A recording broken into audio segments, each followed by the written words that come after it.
Alright guys, we're here at the property.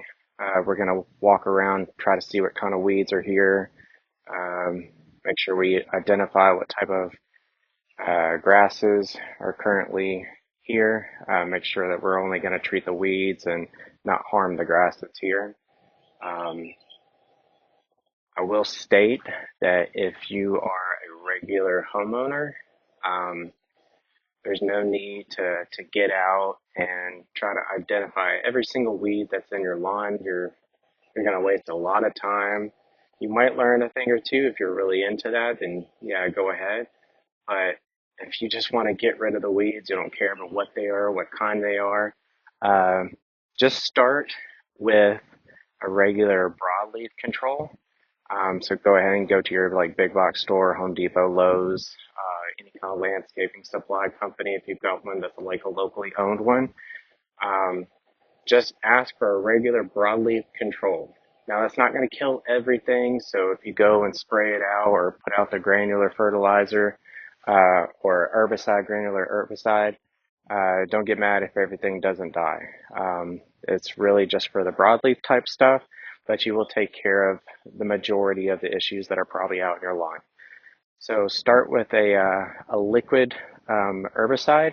You'll see your results a lot quicker with a liquid application than a granular type.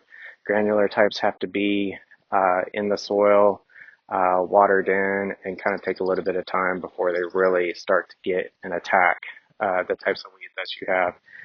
But if you've got like a regular pump sprayer, like a bottle pump sprayer or a backpack sprayer, go ahead and get like a liquid type, mix that together, make sure you follow the instructions, and then start with there. That way you can take care of the majority of your weeds, and then come back in a couple days. Give it about 5 to 7 days. Make sure you're not going to have any kind of rain in the forecast. You don't want it to wash away. You want to make sure that if the liquid's going to have enough time to dry on the foliage and to really stick to the leaf and then start to kill it. So that's what we're going to do today, but I kind of wanted to point that out. If you want to do this on your own, start with a regular broadleaf herbicide, spray it, and then come back in a couple days. Now, if you see that certain weeds are not dying or it doesn't look like there's any effect whatsoever, don't get mad. Don't think that the product didn't work. Maybe it takes a couple applications, or maybe that's not really one of those broadleaf weeds that it controls. Not every herbicide is going to kill every single weed that's out there. So if you've gone out and you've done, like I said, and took care of like the broadleaf type application, then that's when you can go out and go ahead and start identifying what's left. Why is it not dead? Why is this product not killing it? And then you can realize, okay, maybe I need to use this type of herbicide to kill this type of weed. So I use a particular app called PlantNet. You can go out with your phone, just download that application, go to the weed that doesn't look like it's being killed by that first application of that broadleaf control, take a picture of it.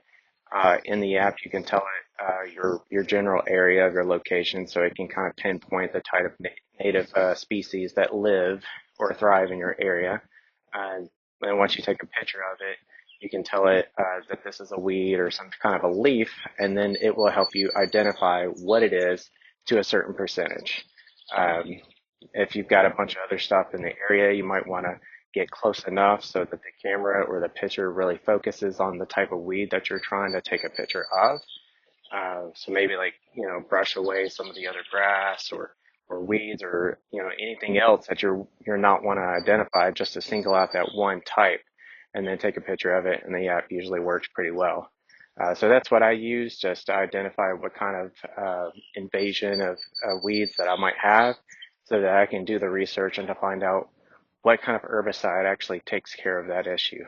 So going from that, we're going to walk this lawn, see what we have, what type of grass. Again, we need to know our grass type. That's most important. We don't want to kill that. And then we're going to identify the type of weeds that are here to see, okay, we're going to start with a broadleaf. And you can see the blue on my finger. I've already touched the blue dye that I'm going to use to kind of help me see where I've sprayed, and so I'm not overlapping, but I hate that stuff, but you'll see that later on in the video. Um, anyway, yeah, we're going to identify our weeds and know exactly what to do. So let's start finding out what's here. All right, so just kind of walking the lawn.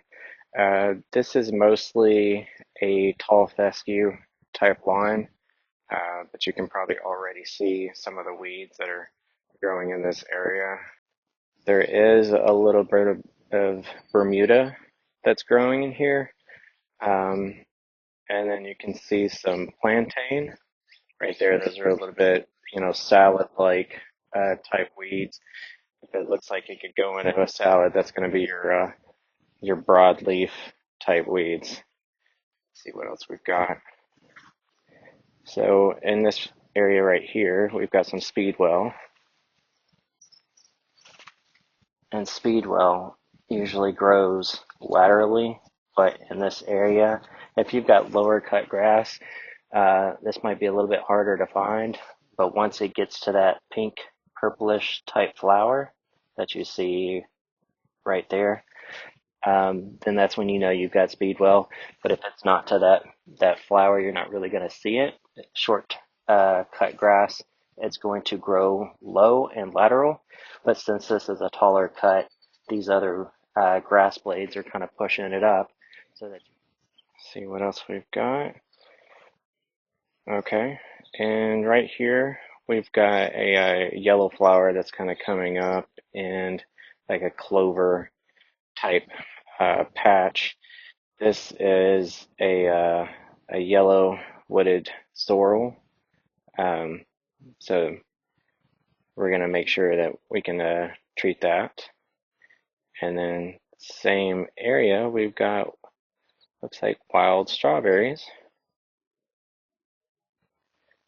I knew as a kid when I saw that, I got really excited, thinking, "Oh, okay, I could eat those." And I don't know if you can or not, but I never tried it.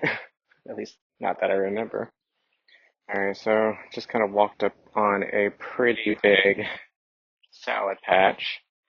You can see a little bit of the big leaf plantain coming up, and these smaller type leaves. I'm not exactly sure what that is. I think my app said that it was a Goku something. Oh, that's a Dragon Ball Z character. I don't remember what it said, but uh, has a pretty big um, infestation in this area. If I kind of back up a little bit, you can see it goes a lot this way, down, and then towards this drainage ditch.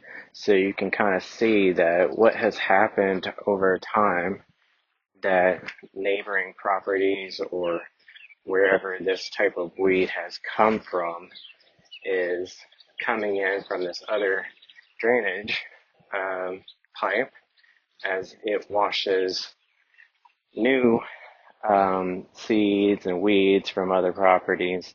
It's just going to propagate every type of weed that it picks up from everybody else's yards.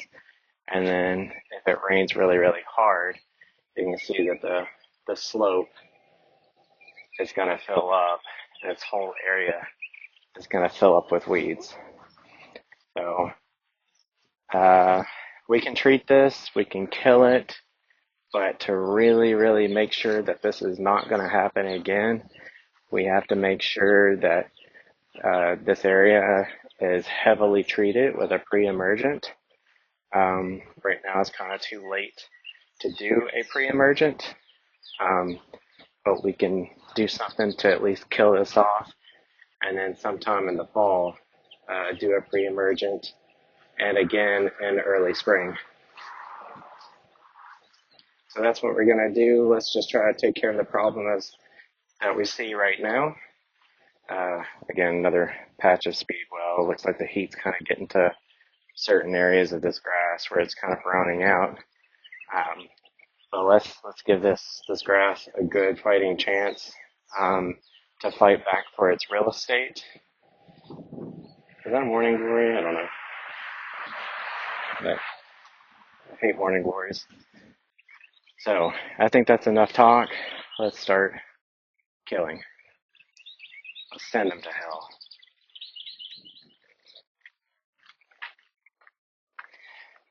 Alright guys, so this lawn is a mixture of both cool season and warm season grass. It's got tall fescue being the cool season part, and Bermuda. Um, the Bermuda was a little bit harder to see, but it was there, and I don't want to take that type of grass type away. So we're going to be really careful about what type of grass weed killer we apply. So we're not going to be able to use any kind of tenacity since the Bermuda's already come out of dormancy, and I don't want to apply anything as strong as Drought Accelerate, which would be good for crabgrass, but I'm not seeing too much of an issue over here with crabgrass. It's mostly clover, a little bit of dandelions, plantains, that type of stuff. So we're just going to go with a basic lawn weed killer with Trimac. Add some surfactant to it so that the weed kill or the herbicide can stick to the leaves and do its foliar type damage.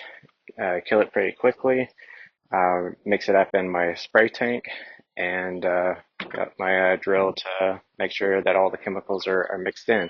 Uh, Before I added a little bit of blue dye into the tank already. I've got a little bit of water already in there, just so I can see where I'm spraying, so that I'm not going to overlap or get lost on what path I've already taken. Um, so let's mix this up. You can do uh, about 1.5 fluid ounces per 2 gallons. So I'm going to dial it down because we've got, again, the mixture of the cool season and the warm season grass. We're going to do 1 fluid ounce per 2 gallons. So I'm going to do 2 ounces on this. Um, so that'll be safe for both grass types.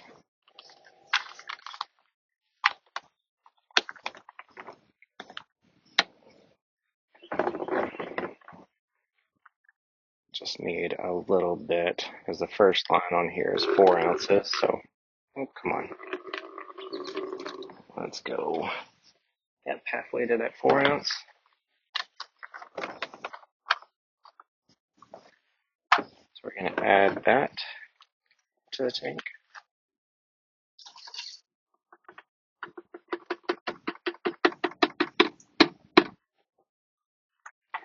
We don't really need to measure this. We're just adding just a little bit of surfactant.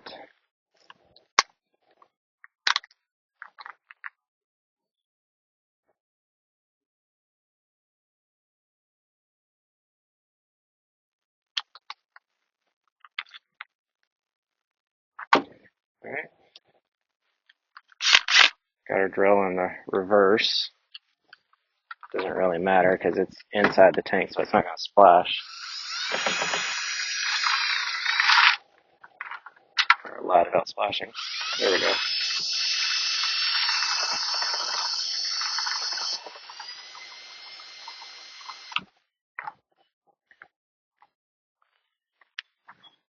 So I'll bring you over here so you can kind of see.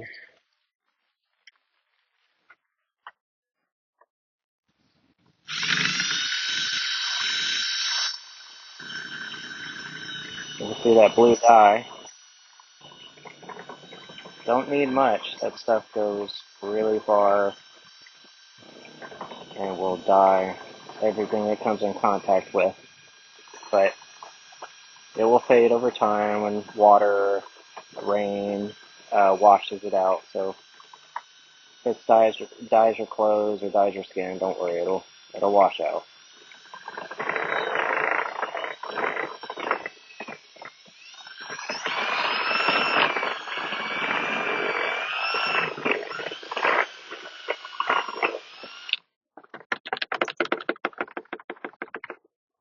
All right.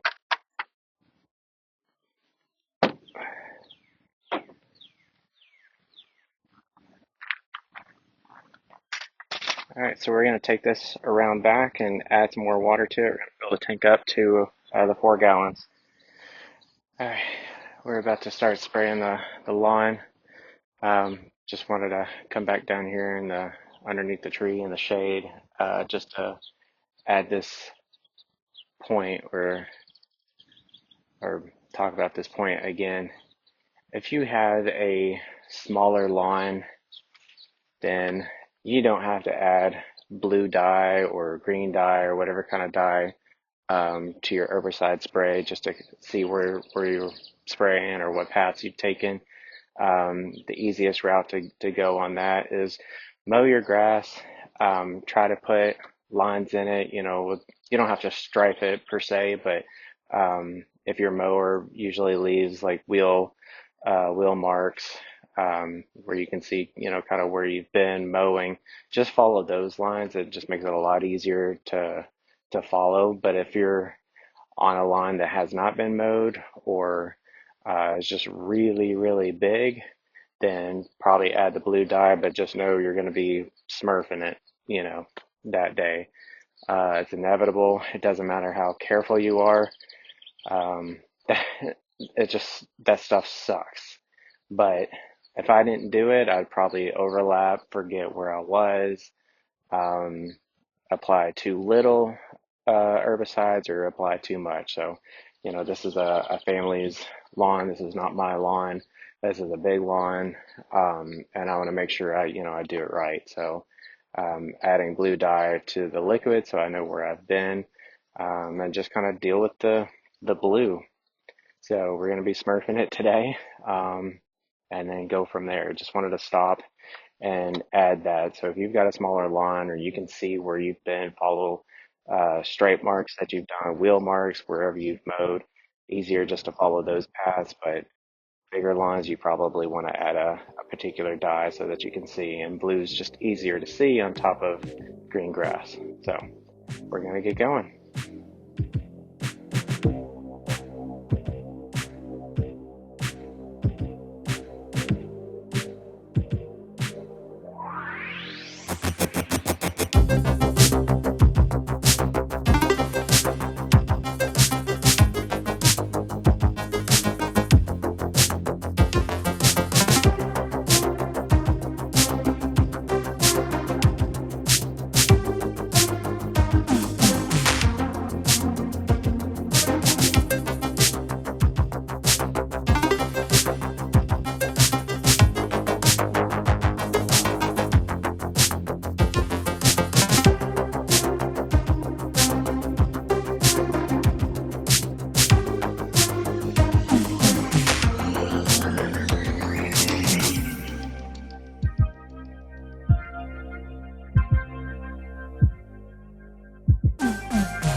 Let's kind of tell you what's coming up next week. I'm hoping, at least I'm planning on doing this next week. I'm going to be doing a overseed project with some Yukon Bermuda. Um, I overseeded the previous year with Arden 15.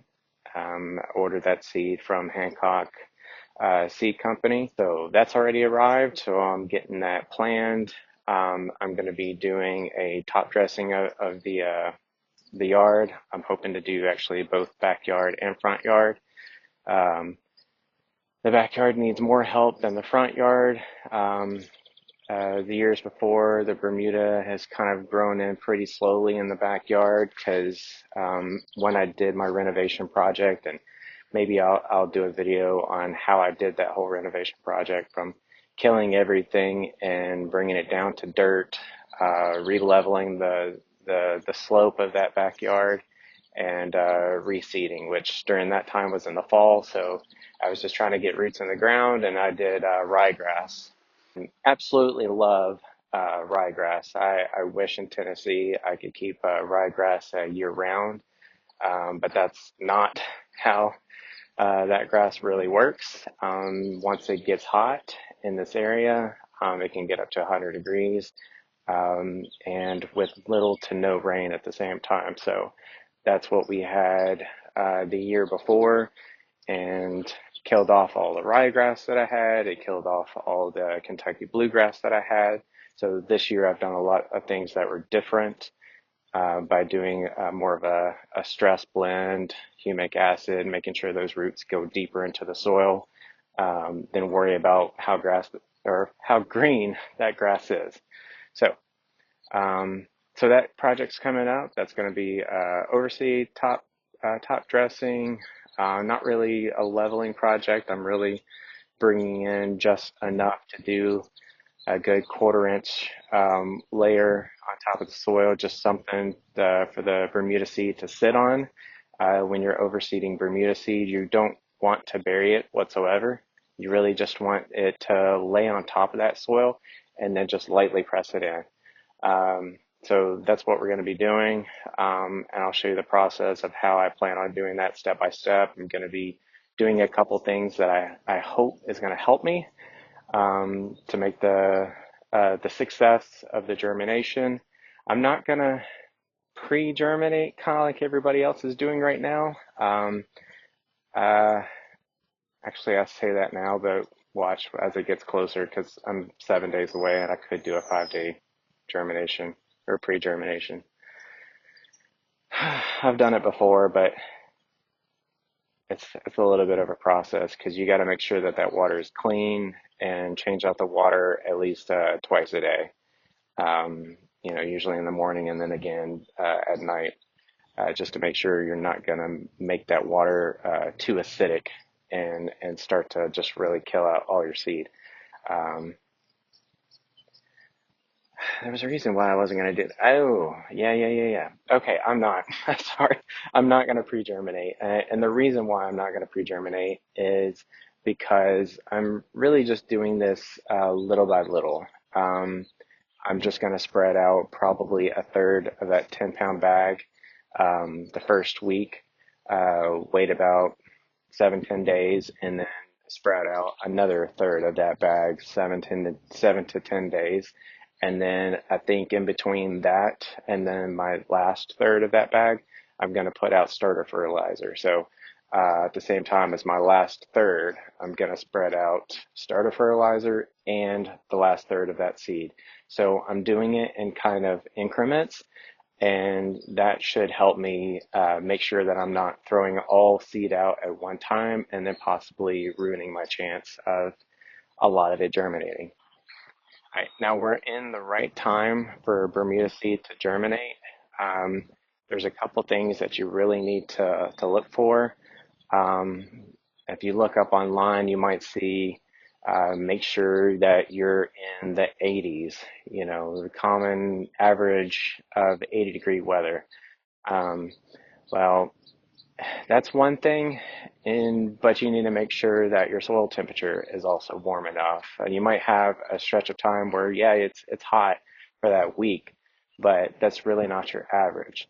So you want to look at your 10, 14-day forecast. Make sure that you're seeing 80-degree high temperatures throughout that time, but then you're also trying to look that your nighttime temperatures are not really below 64 or not much below 64. You want that 64 and above nighttime temperatures. You want that 80-degree and higher temperatures.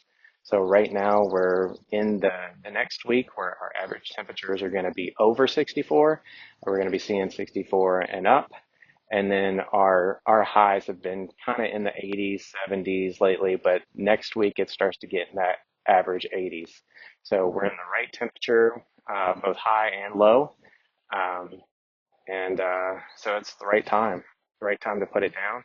And also one of the reasons why I'm putting it out, the seed out in thirds, is to make sure as we're getting closer and closer into that averages of those temperatures, that if I put out this third of the seed in the beginning, and all of a sudden we have a cold front comes in, and then we're not seeing lows of 64, we're seeing lows of 60 or 58 or below, then that seed's going to germinate a lot slower and maybe not have a good enough chance of germinating. So as I'm putting it out in thirds and spacing those out in week by week, then I'm giving that grass an extra chance to really grow and come into that season. And then if you guys have any questions or ideas of maybe what kind of video you want to see, just comment, subscribe, like this video, like all the videos. Go back and watch all my other videos. Hopefully these videos will get better as I learn this whole vlogging type of thing. Yeah, so that's it for today. Thank you for watching, and again, click like and subscribe. I gotta say that because I never really said it in my other videos. So um, I'm ready to go. I need to get a shower. All right, bye guys. Enjoy your weekend.